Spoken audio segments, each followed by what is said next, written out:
یہ لاش سیدھی مکوکس تک لے جاؤ اور اسے ہمارے پیغام کا ایک ایک لفظ پہنچاؤ۔ ہم تم دونوں کو اچھی طرح یاد رکھیں گے۔ ہم نے جس طرح یہ قلعے فتح کر لیے ہیں اسی طرح اگلے قلعے بھی فتح کر لیں گے۔ اور ہمیں پتہ چل گیا کہ تم نے لاش مکوکس تک نہیں پہنچائی تھی اور ہمارا پیغام نہیں دیا تھا، تو تمہیں ایسی موت ماریں گے کہ دیکھنے والے کانپنے لگیں گے۔ تم لوگ شاید نہیں سمجھے۔ رومی عہدیدار نے کہا، یہ تو ہمارے ساتھ بہت بڑی نیکی ہے کہ تم ہمیں آزاد کر کے واپس بھیج رہے ہو، لیکن یہ ہمارے لیے بہت بڑا اعزاز ہے کہ ہم اپنے ایک جرنیل کی لاش ساتھ لے جا رہے ہیں۔ ہم تمہارا پیغام فرما روائے مکوکس تک لفظ بہ لفظ پہنچائیں گے اور لاش اس کے حوالے کر کے اس سے داد و تحسین حاصل کریں گے۔ ہو سکتا ہے وہ کوئی انعام بھی دے دے۔ ان تینوں مجاہدین نے رومی عہدیدار کی مرہم پٹی کروا دی اور دونوں رومیوں کو ایک ایک گھوڑا دیا، تیسرا گھوڑا لاش کے لیے دیا، جس پر دونوں نے تربون کی لاش ڈال لی۔ لاش کا سر ایک طرف اور ٹانگیں دوسری طرف تھیں۔ وہاں گھوڑوں کی کوئی کمی نہیں تھی۔ مرے ہوئے رومیوں کے گھوڑے ادھر ادھر کھڑے تھے اور جو گھوڑے زخمی تھے ابھی تک بھاگ دوڑ رہے تھے۔ دونوں رومی گھوڑوں پر سوار ہوئے اور روانہ ہو گئے۔ تینوں جاسوس مجاہدین کچھ دور تک ان کے ساتھ گئے تاکہ انہیں کوئی پکڑ نہ لے۔ ایک روایت یہ ہے کہ تربون کی لاش سپہ سالار عمرو بن عاص کی اجازت لے کر بھیجی گئی تھی۔ ایک عربی مورخ نے یہ بھی لکھا ہے کہ لاش ایک یا دو نائب سالاروں کی تجویز کے مطابق بھیجی گئی تھی اور سپہ سالار کو بتایا ہی نہیں گیا تھا۔ زیادہ صحیح یہ معلوم ہوتا ہے کہ لاش ان تین جاسوسوں نے بھجوا دی تھی اور سپہ سالار کو بتایا ہی نہیں گیا تھا۔ اس روایت کے صحیح ہونے کی دلیل یہ ہے کہ عمرو بن عاص ایک عظیم سپہ سالار تھے۔ ان کی عظمت کو دیکھتے ہوئے تسلیم نہیں کیا جا سکتا کہ ایسے عظیم انسان نے اس طرح کی حرکت کی ہوگی۔ ایسی حرکت کوئی گناہ تو نہیں تھا، لیکن اتنی بڑی شخصیت کے لیے یہ بڑی چھوٹی سی حرکت تھی۔ بہرحال اس میں کوئی شک و شبہ نہیں کہ تربون کی لاش مکوکس کو بابلیون بھیجی گئی تھی۔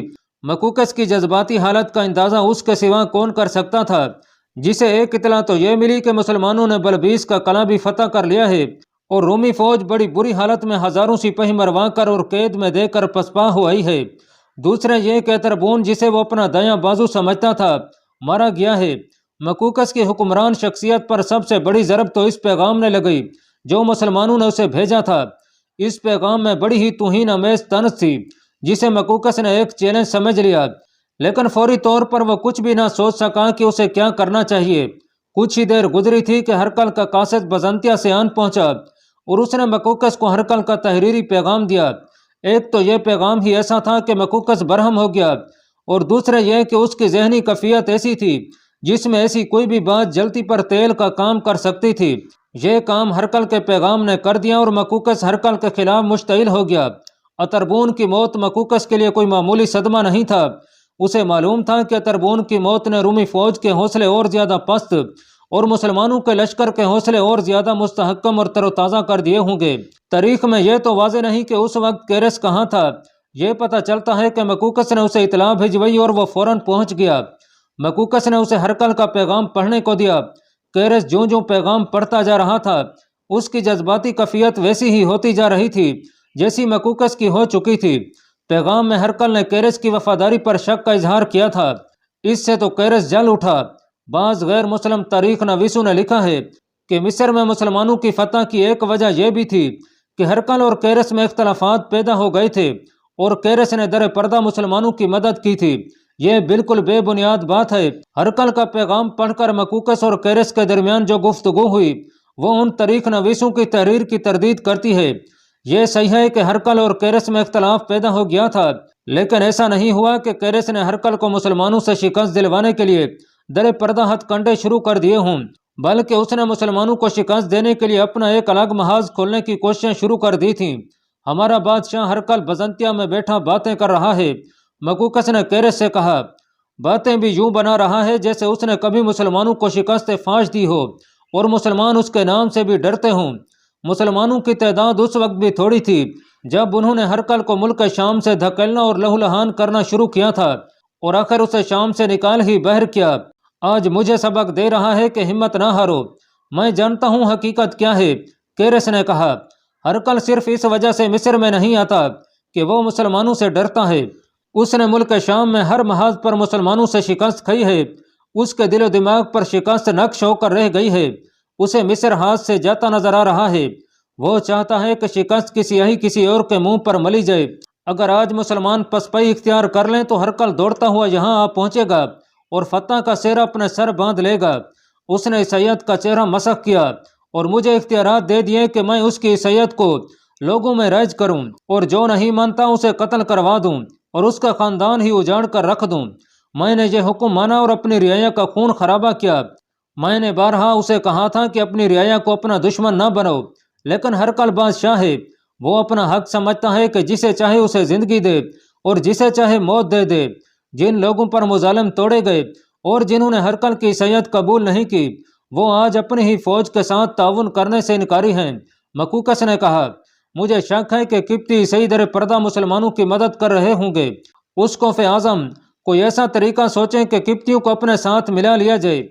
اپنے دل میں رومی فوج کی عداوت رکھ لینا کوئی بات نہیں، لیکن اپنے ملک کے دشمن کی پشت پناہی کرنا بڑا ہی خطرناک اور شرمناک کام ہے۔ اس مسئلے کا کوئی حل نکالیں کہ قبطیوں کو کس طرح اپنے ساتھ ملایا جائے۔ ہمیں مسلمانوں کو مصر سے نکالنا ہے یا ایک ایک مسلمان کو مصر میں ہی قتل کر دینا ہے۔ انہوں نے اتربون کی لاش کے ساتھ جو پیغام بھیجا ہے وہ میری برداشت سے باہر ہے۔ انہوں نے میری غیرت کو للکارا ہے، میں ان سے عبرتناک انتقام لوں گا۔ میں خود یہی چاہتا ہوں، کیرس نے کہا، لیکن بنیامین کو ساتھ لیے بغیر ہم کامیاب نہیں ہو سکتے۔ قبطی صرف بنیامین کا حکم مانتے ہیں۔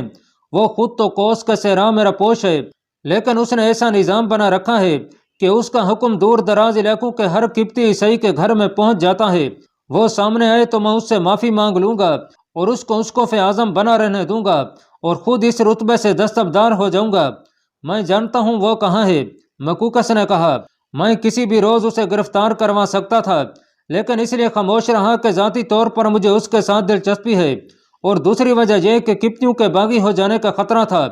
مکوکس اور کیرس اس مسئلے پر تبادلہ خیالات کرتے رہے اور انہوں نے تربون کے بعد دوسرے بڑے نامور جنرل تھیوڈر کو بھی بلا لیا اور یہ مسئلہ اس کے سامنے رکھا اور اسے کہا کہ وہ اپنی رائے دے۔ وہ بھی ان کا ہم خیال نکلا۔